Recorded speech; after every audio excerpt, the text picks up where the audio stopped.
Hi, Chem 101 students, and welcome back for our very last lecture of Chem 101. So in this semester, you've learned a lot about chemistry and molecules, and hopefully there have been some payoffs for you, even if you're not going to be a chemist or a physicist, um, because you learned about solutions and acid base and how that affects biology as well. Finally, for those of you interested in the life sciences or the health professions, this is a big payoff for you. This is where we finally use the knowledge that we've learned throughout the semester to show you what actual biological molecules look like in terms of their individual atoms. So this is something that you don't usually get in biology classes. You get kind of cartoons and generalized structures of things, which are useful when you're trying to look at a biological organism on a large scale. But if you'd like to know exactly what are the little pieces that everything is made out of, this is going to be the lecture for you. This is where we finally identify biomolecules such as carbohydrates, lipids, proteins, and nucleic acids. In the last lecture, we covered most of organic structures and nomenclature. I'm going to go a little bit more into nomenclature and structures regarding, in particular, functional groups, as they're called. Your book does discuss functional groups, but your textbook does not go into any detail on carbohydrates, lipids, proteins, or nucleic acids, the actual biomolecules. So I'll be presenting that to you in these slides. So first of all, I want to talk about functional groups. So in the previous lecture about organic chemistry, we only dealt with alkanes, which were hydrocarbons that contain only carbon and carbon single bonds. We briefly introduced alkenes and alkynes, but didn't really talk much about them. There are other functional groups too that are present in a variety of biological molecules. And so what I'd like you to be able to do is to identify the biological molecules based on their structure and the functional groups that they contain. So we learned how to name a structure like this here. We would look at the longest chain here, which is the whole chain that it has. And if we're naming it, I'm just going to write the names over here. If we're naming it, its name will end with ane because it's an alkane, single bonds only in the carbons.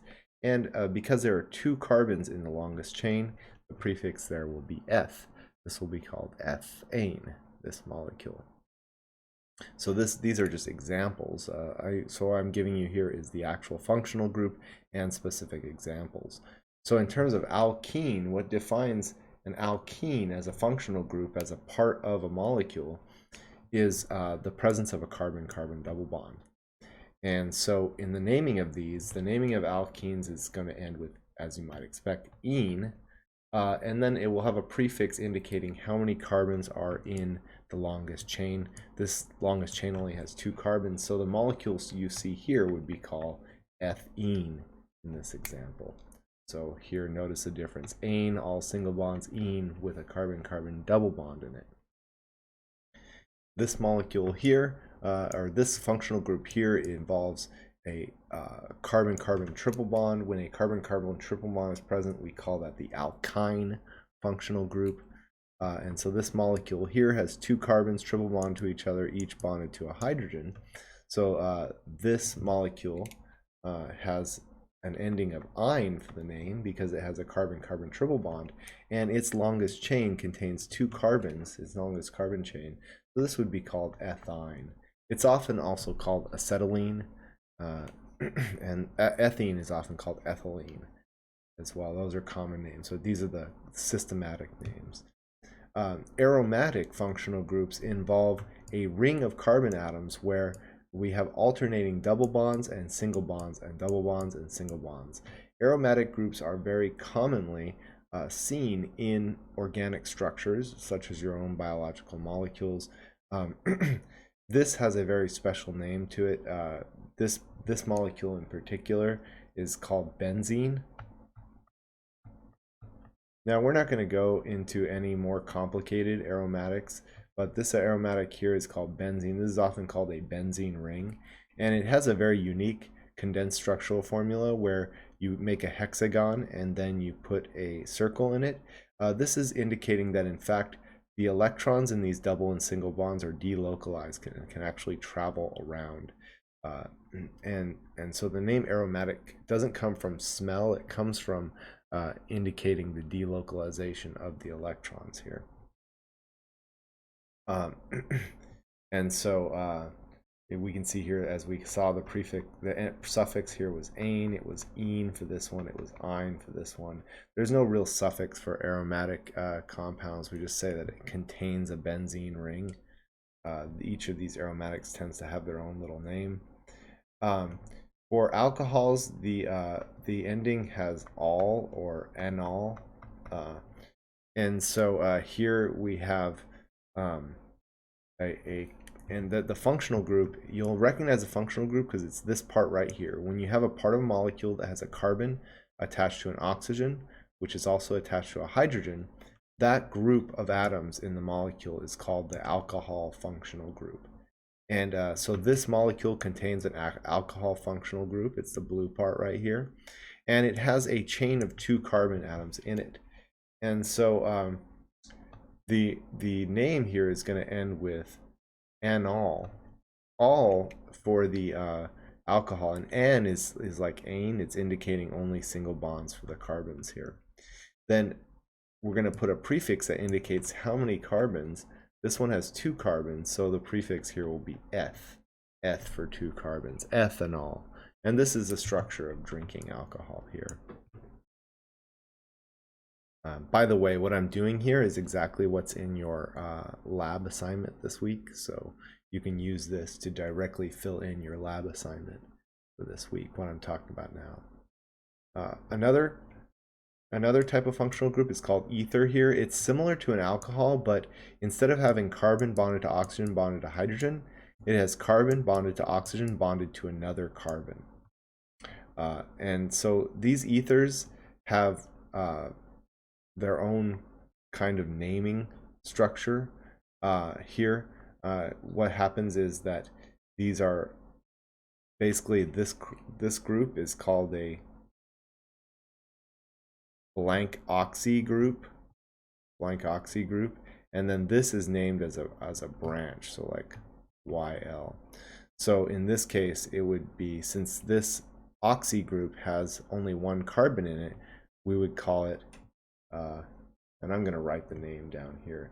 So for this molecule here, since it has, so this part right here is called the methoxy group, methoxy.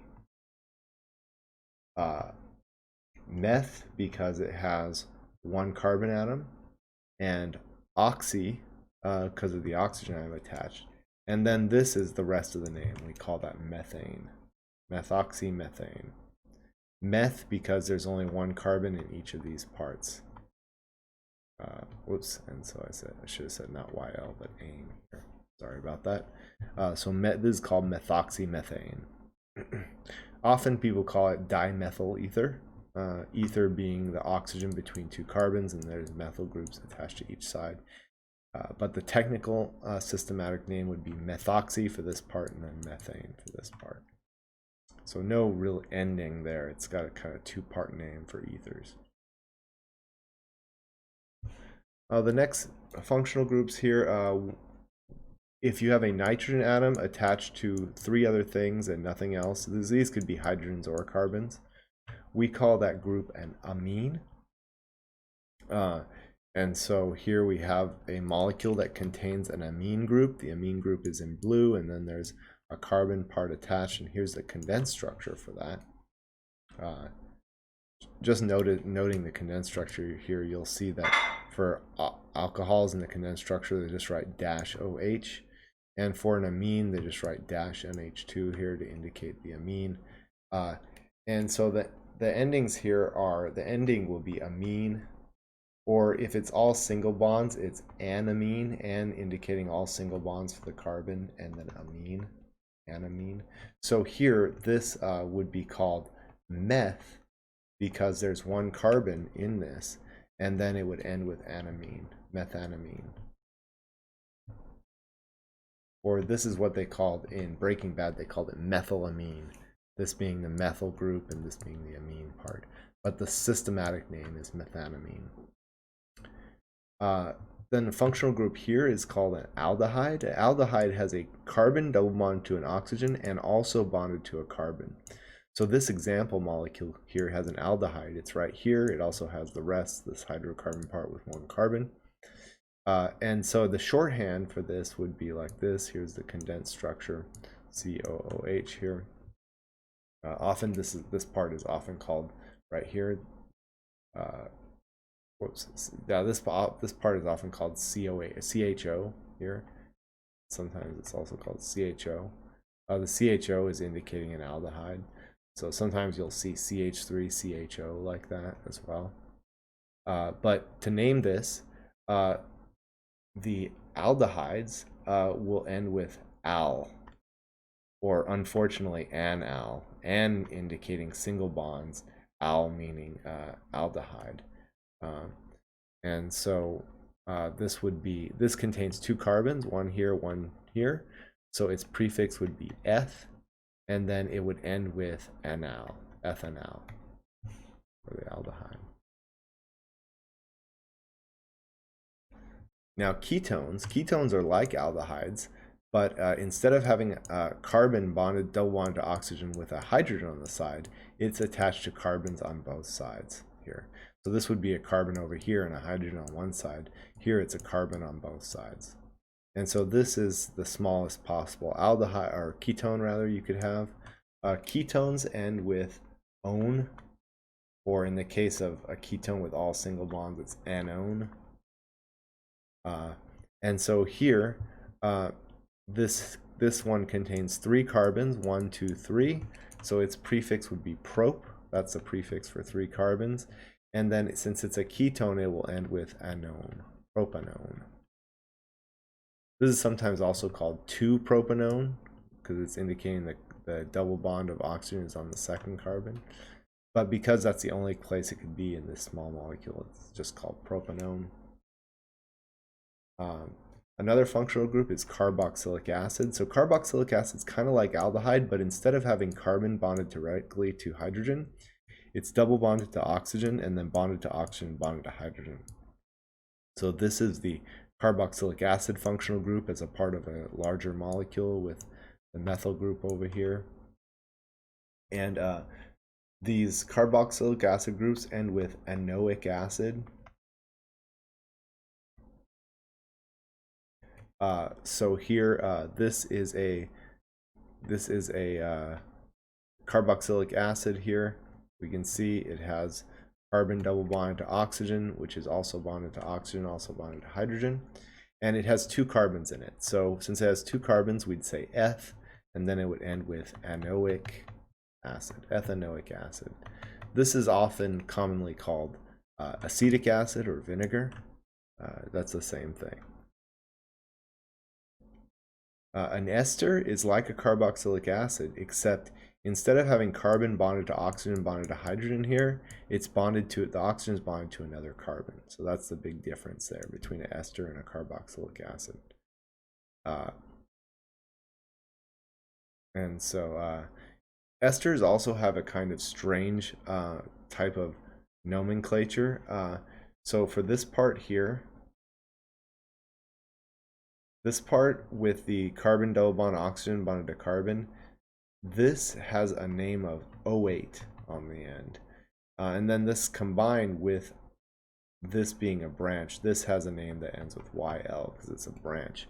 And so in the case of this compound here, we would write the name of the branch first, as we always do. So the branch is going to be called methyl. Oops, I know my head's kind of getting in the way there. Actually, I'm going to write this on the bottom. So in terms of the branch, it will be methyl for the branch. So the branch is methyl because it's a branch with 1 carbon atom in it. And then this part here has 2 carbon atoms, 1 here and 1 here, and its name will end with O8. So it's called methyl ethanoate for that one.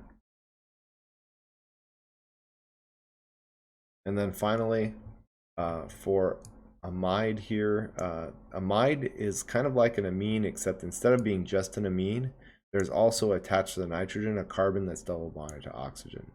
Amides are important for the structure of proteins, and their names end with, as you might expect, amide.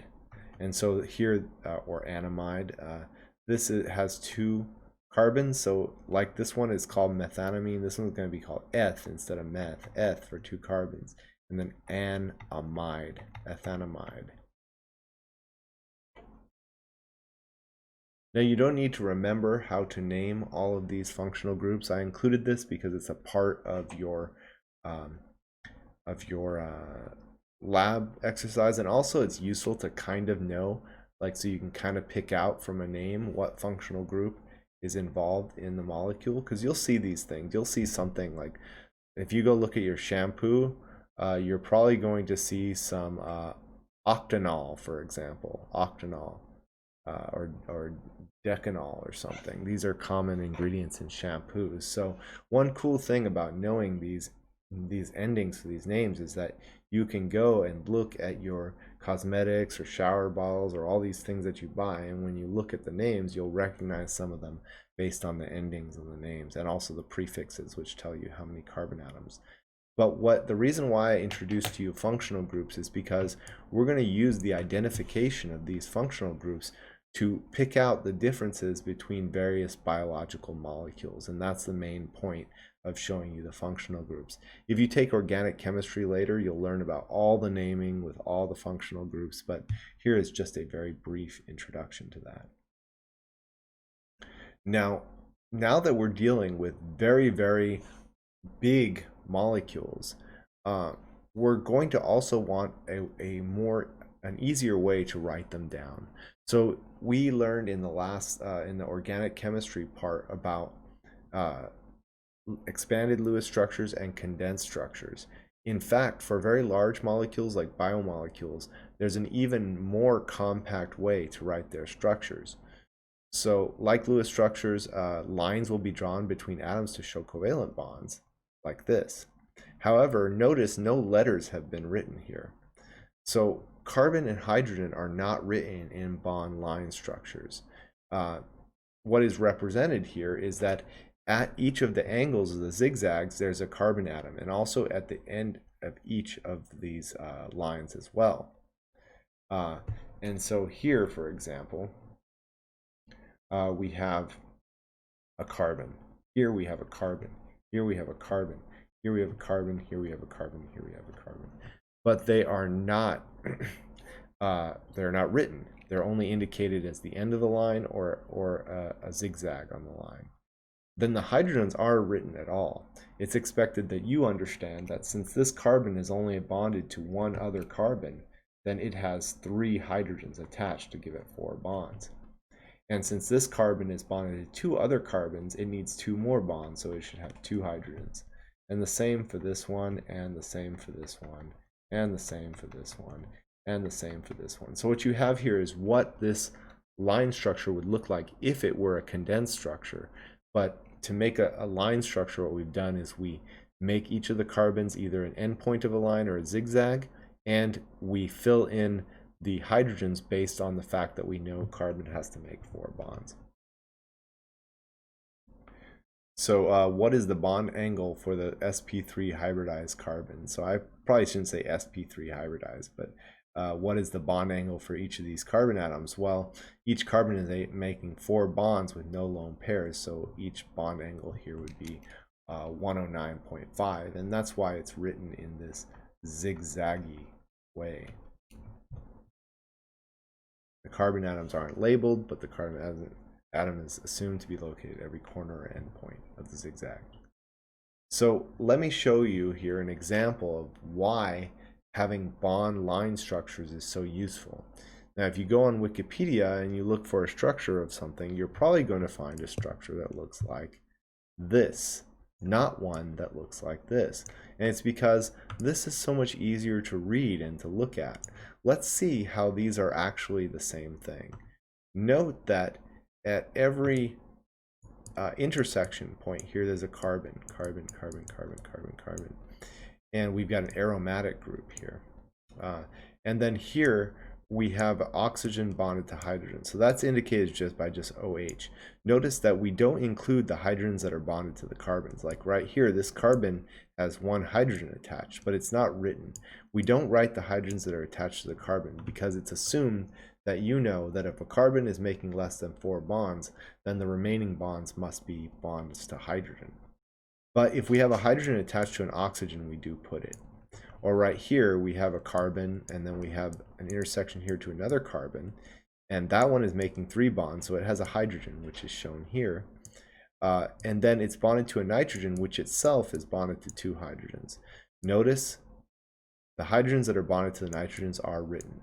Only the hydrogens bonded to the carbons are not. Also, the lone pairs are left off because it's assumed that you understand that a nitrogen makes 3 bonds and has 1 lone pair. And then here we have another carbon. So this carbon is this one here, and then this carbon here is this one here, and it's double bonded to an oxygen, which we're showing here. Again, the Lewis pairs are not, or the lone pairs are not shown. Then we have a bond to another nitrogen here, which is bonded to a carbon, and then that's bonded to a hydrogen, and so forth. Then we got a ring structure here, where 3 of the points of the rings are carbon, and then 1 point here is a nitrogen. So the nitrogen is written right here. And this carbon is double bonded to an oxygen. And then we have a bond here to a sulfur. This is bonded to a carbon right here, sulfur, carbon. Notice the sulfur is written. Then we have a carbon bonded to another carbon out here. Don't forget that the carbons here at the end of the line, those represent a carbon as well. This carbon has 3 hydrogens attached because it's only making 1 bond to one other carbon.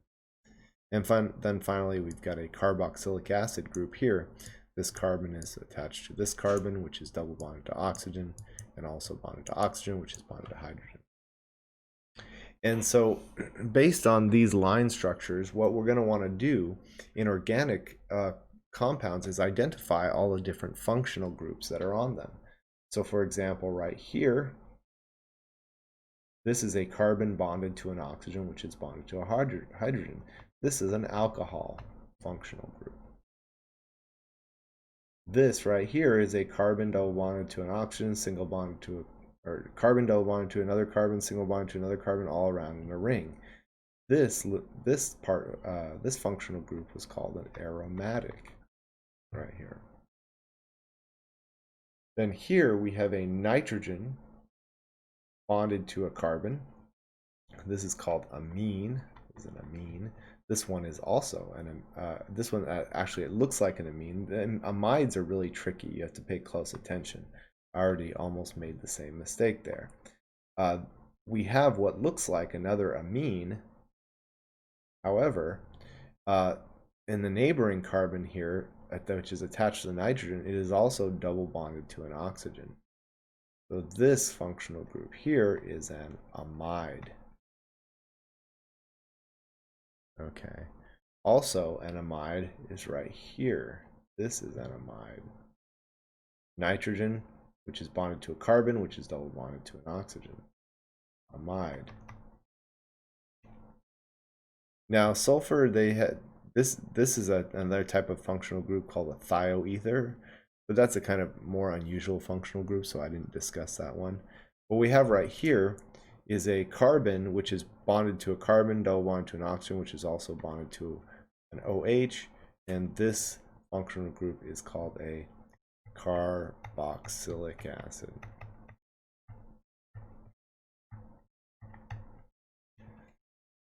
And so the goal is to be able to look at a bond line structure like this for a carbohydrate or a lipid or fat, a protein, or a nucleotide, a DNA, part of a DNA molecule, and identify what are the functional groups that are in it, which helps you to identify what kind of molecule it is. And generally, they're going to be written in these bond line structure format.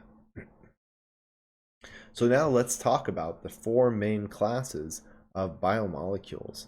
The first class of biomolecules is carbohydrates. And so carbohydrates are often written in 2 different types of ways because they actually, as a molecule, sometimes are in straight chain form and sometimes are in ring forms. So this Fisher projection shows the carbohydrate molecules in a straight chain form. And the way that this is laid out helps you to understand the 3D arrangements of these two, which you'll learn more about if you take organic chemistry.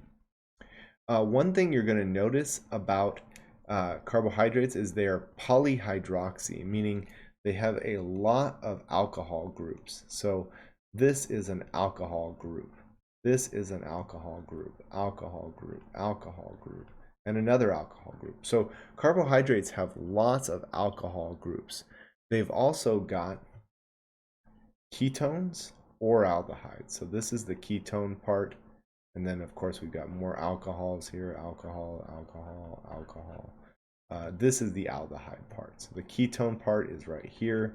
The aldehyde part is right here, indicating in shorthand CHO. As I mentioned, sometimes aldehydes are indicated in that way.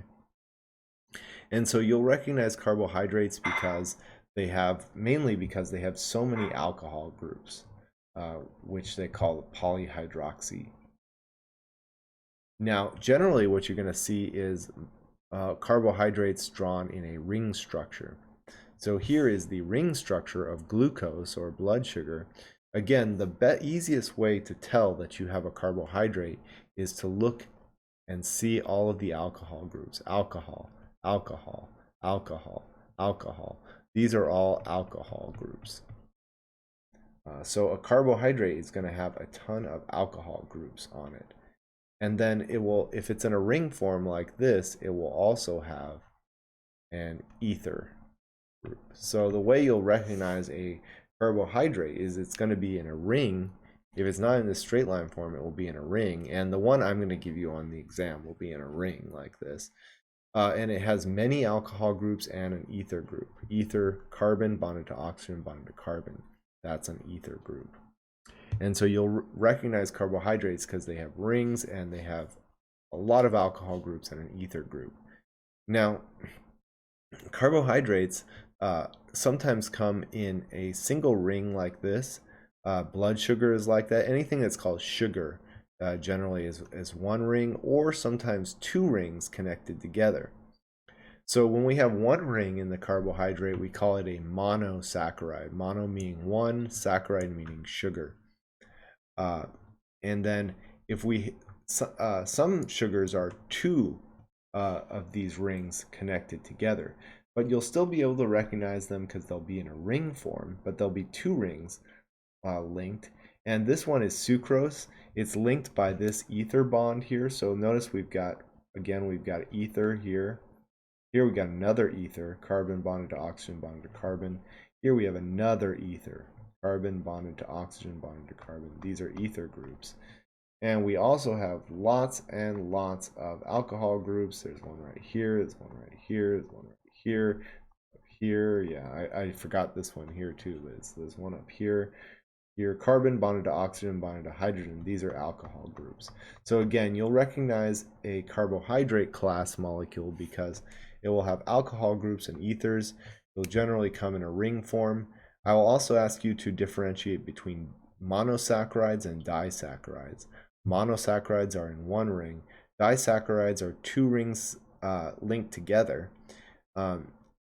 This formation of linkage is called an alpha glycosidic bond, and sucrose contains an alpha glycosidic linkage or glycosidic bond. The alpha glycosidic bonds are easily metabolized by our body, so our body can break this linkage and then it can metabolize the glucose and the fructose. So sucrose is formed with a glucose monosaccharide unit and a fructose monosaccharide unit. An example of another disaccharide is lactose. So lactose also has two rings, and again you can see the ether groups here. Carbon, oxygen, carbon, that's ether. Right here there's an ether, carbon, oxygen, carbon, that's an ether. And then right here there's an ether, carbon, oxygen, carbon, there's an ether there. There's also lots of alcohol groups all over the place. So again, in a carbohydrate, you're going to see ether and alcohol groups. The difference here with lactose is it's linked in the formation that is called a beta glycosidic linkage. And although we have lots of enzymes, which are a type of protein to help reactions happen in our body. We have lots of enzymes that help us break alpha glycosidic bonds. We generally don't have a lot of enzymes that help us to break beta glycosidic bonds. And so not everyone can metabolize lactose. And you can see lactose is formed from two individual monosaccharide units. One is called glucose and the other is called the lactose. What you need to know about carbohydrates is this. Number one, they often come in ring form. Number two, they contain the functional groups ether and alcohol. Number three, you need to be able to put that together, and if I give you a picture of a monosaccharide or disaccharide, you need to be able to identify that that is a monosaccharide or a disaccharide and that those are carbohydrate molecules.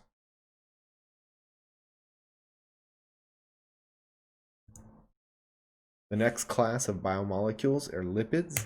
Lipids are molecules that are not water soluble. So as you know, carbohydrates, these are used for energy in our body, and they also have structural functions. Lipids are biomolecules that are not water soluble, so they make up the outsides of our cell membranes. They're also storage fats and fats used for energy and metabolized for energy. They also are steroids like cholesterol that are used to build our steroid hormones, including testosterone, estrogen, and so forth. So lipids are the most varied class of biomolecules. They have lots of different looks and shapes and functional groups to them. What makes them this all similar, though, is that none of them dissolve in water. They're all non-polar for the most part.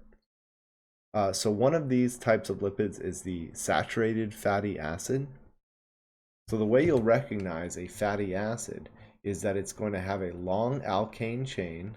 So alkane part, this is the alkane part, and this contains only carbon and hydrogen bonds, so it is non-polar, this part of the molecule.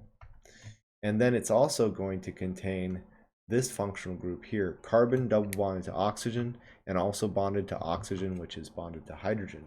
This functional group is called a carboxylic acid. So fatty acids are called fatty acids because they contain the carboxylic acid group. Now this is called the polar head of the molecule. However, overall, because there's such a large hydrocarbon part, overall the molecule is not very polar because the biggest part of the molecule is nonpolar, even though the end is pretty polar. And so these do not mix well with water for that reason. Remember, only polar substances can dissolve in water because it's also polar. Non-polar substances don't mix with polar substances. So these lipids are for the most part non-polar. They have a large non-polar part to their molecule. Now, this is as opposed to an unsaturated fatty acid. So what makes an unsaturated fat or an unsaturated fatty acid is that it has a carbon-carbon double bond in there. So we call this functional group, carbon-carbon double bond, we call this an alkene functional group. And then also on the end is again the carboxylic acid functional group. And just like the unsaturated fatty acid, you have a long hydrocarbon chain which is not polar, so the vast majority of the molecule here is not polar, but the end here, it has a polar part. But altogether the molecule is not very polar, so for that reason these don't dissolve very well in water. By the way, what makes saturated fats different from unsaturated fats is this fact that saturated fats have this long hydrocarbon chain, and with these saturated fats they can stack on top of one another very easily, and so they tend to stick together very well, and saturated fatty acids tend to make solid fats because the molecules stick well together, whereas unsaturated fatty acids tend to be the liquid fats like vegetable oils and stuff like that, because due to this bend in the fatty acid chain they cannot stack on top of each other as well, and so they tend to not stick to one another as well, and thus they're liquids at room temperature. Now when these fatty acids are packaged up and stored, they come in the packages of 3 called triglycerides. You may have heard this if you had your blood test or something, they measure triglycerides. So when your body is using the fats for energy, it breaks them up into individual fatty acids. But when they're stored and you're like eating fats, like if you're eating animal fats or eating some types of fats, or if you have any, if you have for whatever fat cells you have in your body, they're packaged in this form, which is called a triglyceride.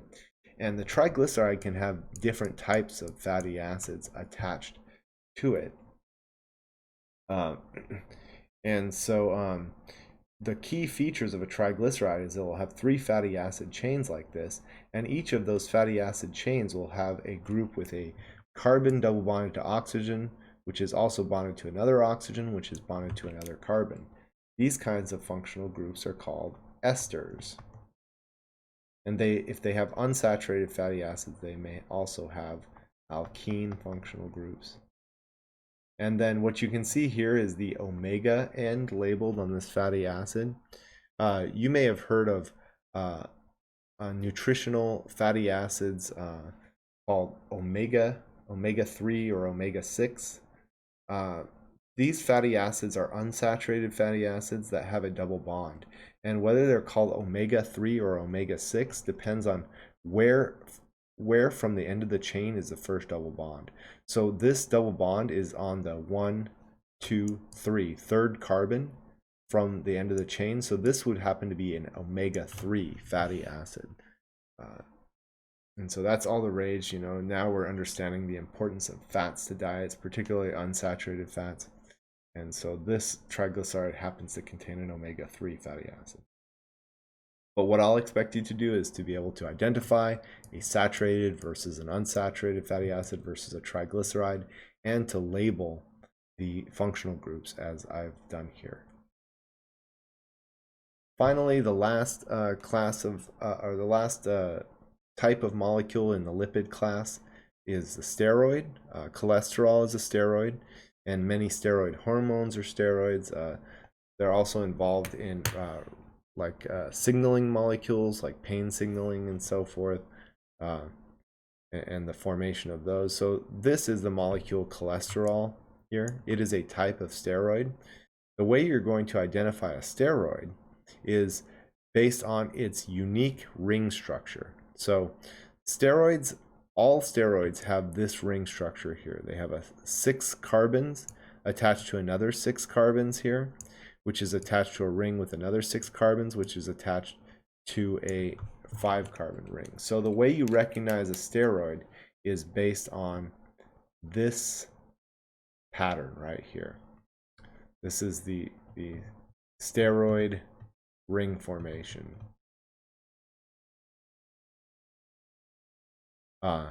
And so if you see that type of ring formation, you have a steroid molecule that is a lipid. Now, of course, you can also still find functional groups on here. Here's the alcohol functional group, and then right here is an alkene functional group.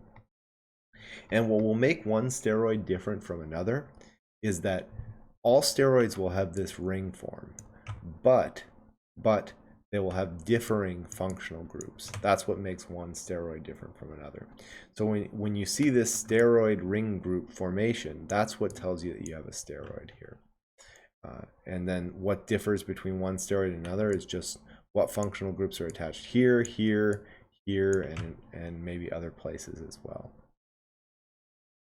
So that's all of the different types of lipid molecules. Next, we're going to go to proteins. So proteins are formed just like carbohydrates. If we go back to carbohydrates here, carbohydrates are formed from individual carbohydrate units called monosaccharides that are polymerized, meaning they connect one to another. Sometimes these, in starch, for example, these monosaccharides can link in chains that are thousands long. For proteins, the individual unit for protein is called an amino acid. So an amino acid will generally have this form. All amino acids have an amine group, or an amino group as it's called, with a nitrogen attached to things, and they also have a carboxylic acid group. So here's the amine functional group we learned about earlier. Here's the carboxylic acid functional group. They are separated by one carbon, which is bonded to a hydrogen, and is also bonded to a side chain. So there's 20 amino acids in your body, or in biological organisms in general, and this top part is the same between all of the amino acids. What makes one amino acid different from another is this variable side chain, which is called R. So a single amino acid will have this look to it. The way you'll recognize it is that it has an amine group and it has a carboxylic acid group separated by one carbon. So look out for that when you're looking for amino acids. Now, amino acids can then link together into what are called peptide chains. And peptide chains, when they're long, ultimately are proteins. So proteins are a series of these amino acids linked together. Now, when they link together, there is an order to the way that they will link together. So here are two dipeptides formed from the amino acids alanine and glycine. So for example, if we're looking at the amino acid alanine, alanine has a CH3. So if we put in for the variable side chain CH3, then at that point we have alanine. That would be the structure of alanine, the amino acid alanine. If this side chain is instead just a hydrogen atom, well, that would be glycine. Now, when these peptides link together, the nitrogen part here ends up attaching to the carbon and a water is released. So you can see here that what's formed in the middle here is this. This is an amide functional group because it has a carbon double bonded to oxygen, which is also bonded to a nitrogen. So when a dipeptide is formed by the linking of two amino acids, it forms an amide group in between. That is from the linking of the carbon in the carboxylic acid group on one amino acid to the nitrogen in the amino group of another. And what's taken out when they link together is an OH and an H. This is left, it leaves as water. And then you have on one side, so this is the carboxylic acid side of the alanine, this is the amine side of the alanine. You'll notice it's often written with an H plus attached. This is because at biological pHs, usually there's an H plus attached to the amino group. Also, you'll notice here's the carboxylic acid side. Often carboxylic acid groups are abbreviated as COOH, and if it loses an H plus, minus 1H plus, then it's often called COO minus, because this hydrogen right here, this H plus is what is lost, this one right here. And so you can see it's written that way here. So don't get confused by that. It still contains amino groups and carboxylic acid groups, so it's amino acids linked together. When they link, they form an amide group. Notice the difference too in the order. When we have alanine linked to glycine in this order, the amine group of the alanine is hanging off the end, and the carboxylic acid part of the glycine is hanging off the right end here. However, if we have glycine linked to alanine, then it's the amine group that's hanging off the end on the glycine, and the carboxylic acid group on the alanine that's hanging off. We know this is alanine because the side group here is CH3, that's alanine. Here is the side group for the glycine hydrogen. Then here is a side group for the glycine hydrogen. Here's the side group for the alanine amino acid. So the reason why I showed you dipeptide formed from alanine and glycine in two different ways is because your body makes proteins by amino acids one by one by one. And the order of the amino acids determines the ultimate shape of the protein and the way in which it functions. So order matters in the linking of amino acids one to another to make a dipeptide, or even a longer peptide. You can have a tripeptide. So this has the alanine functional group with an amide linkage here. We can tell it's alanine because the side group here is methyl. That's alanine, and we can tell we have the amine part right here, and then we have, this is the amide linkage, amide right here. This is the amine end. And then we have a another amino acid here. This amino acid is phenylalanine. It has this part. Its R is all of this. And then it has another amide linkage to the next amino acid. And then the side group here for this one, this is the side group for serine. Serine has a side group with CH2 and OH. And then here's the carboxylic acid. Carboxyl end, as they call it, carboxylic acid end. And so, and on your exam, I'll ask you to recognize, I won't give you a tripeptide, I'll either give you a amino acid or a dipeptide, and I'll ask you to identify this as a protein class molecule and either a single amino acid or a dipeptide, and also to pick out the functional groups that are a part of the molecule. And as I said, the order of the amino acids matter. It determines the ultimate shape of the protein. So you don't have to know this stuff. I just wanted to show you kind of the implications for what we know now about amino acids. So the sequence of amino acids in the protein is called the primary structure. And when parts of the amine groups and the carboxyl groups here have attractions to one another due to hydrogen bonding, they form what is known as a secondary structure, where this chain of amino acids folds in on itself to produce either helixes or what we call beta pleated sheets, depending on the sequence of the amino acid. Finally, those secondary structures wind in on themselves like spaghetti, basically, to form what's known as a tertiary structure, which gives you the ultimate shape of the protein. And then when multiple amino acid sequences come together to form a larger protein, we call that quaternary structure. And this example here is hemoglobin. Here's the heme where the oxygen attaches in your blood cells, and then hemoglobin contains 4 of these sequences of amino acids in one protein all stuck together. And so this is how the sequence of amino acids that you just saw leads to the ultimate structure of the protein. I'm not going to quiz you on anything on this slide, but ultimately this is how what you learn in this class will feed into your biology and life sciences classes later on if you're taking those. Finally, the last class of biomolecule we'll talk about is nucleic acids. So these are the types of molecules that form your DNA. DNA standing for deoxyribonucleic acid. That's where the name comes from, nucleic acid. So nucleic acids are formed from individual units called nucleotides, and nucleotides themselves have 3 parts to them. One is a phosphate part, one is a sugar part, which is a carbohydrate, it's a monosaccharide, and one is the nitrogenous base. And it's called a base because it has nitrogen atoms in it, like ammonia. Remember our weak base, ammonia? So ammonia was our one weak base in the last chapter. It's because it's really the nitrogen atom that serves as the base that accepts the proton. And so these are called nitrogenous bases because they have lots of nitrogen atoms on them that can function as bases. So here's an example of a nucleotide. The phosphate group here, you may remember phosphate is PO4 3-.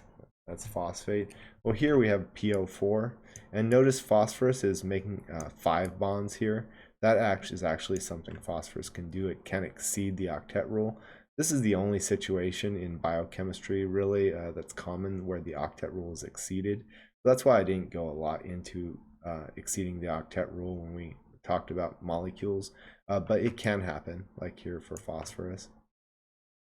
And then we have a carbohydrate molecule. So you can recognize the carbohydrate part of the molecule because, look, it has the parts you associate with a carbohydrate. It's in a ring. It has an alcohol functional group, alcohol, and it has an ether functional group, carbon bonded to oxygen bonded to carbon, ether.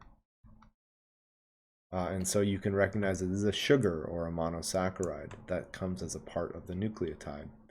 Finally, we have a nitrogenous base, which comes there. There are 4 types in DNA. They're called adenine, thymine, guanine, and cytosine. And and this is adenine. So you can see that they're called nitrogenous bases because they have a bunch of nitrogens on them. So they have, amine groups here. This is an amine group, this is an amine group, this is an amine group, this is an amine group, this is an amine group. Lots of amines. Lots of amines. Nitrogen bonded to other things. So the nitrogenous base, you can recognize it because it has lots of amines. And then together, it forms a very distinct structure that's pretty easy to find. Basically, this is the only one that includes phosphorus too. So a little shortcut would be if you see a phosphorus in these biomolecules, then that's a big tip that you've got a nucleic acid. Now, these can link together to form dinucleotides. So here's an example of a dinucleotide. We have one nucleotide right here. So this includes the base here, right there, the sugar right here, and the phosphate group over here. And then we have a second one right here. Here's a second nucleotide. So, and that also has a base and a carbohydrate and a phosphate.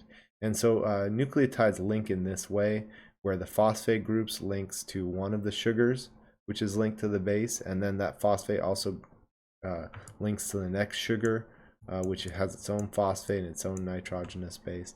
And so ultimately these link in long, long chains that form our DNA. And so the cartoon that you'll probably see in your biology class is something like this. The S here stands for sugar, the P stands for phosphate, and then these are the nitrogenous bases, and they're shown as a cartoon. As you can see, they're not actually cartoons, they're actually real molecules. But in biology classes, it's often simpler to just show a cartoon since you haven't learned about, all of the parts of the molecules yet like you did in this class. So there are two types of nucleic acids. There's DNA, which stands for deoxyribonucleic acid, and its sugar phosphate part here, which is called the sugar phosphate backbone, has phosphate and a sugar called deoxyribose. So this is deoxyribose right here, deoxyribose.